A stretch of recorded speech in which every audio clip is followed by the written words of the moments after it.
வரைக்கும் வரல. பார்க்கும்போது பீகார்ல நாங்க வரமாட்டோம் சொன்னாங்க. எங்களுக்கு வந்து வாய்ப்பே இல்ல சொன்னாங்க. என்ன பண்ணோம்?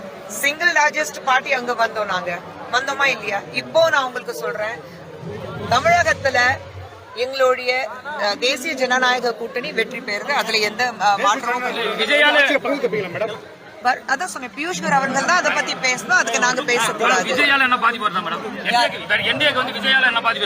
எனக்கு ஒரே பாதிப்பு, விஜய் இனிமே நடிக்க மாட்டேன்னு சொன்னாரு. அதுதான் எனக்கு பாதிப்பு.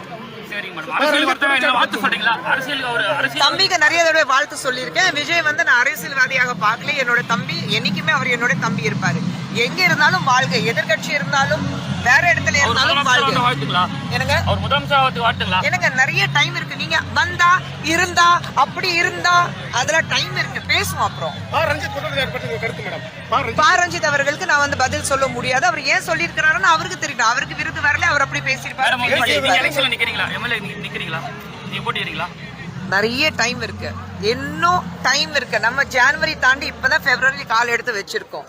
உங்களுக்கு எலெக்ஷன்ஸ் எப்போ இருக்கு? அவ்வளவுதான், நிறைய டைம் இருக்கு.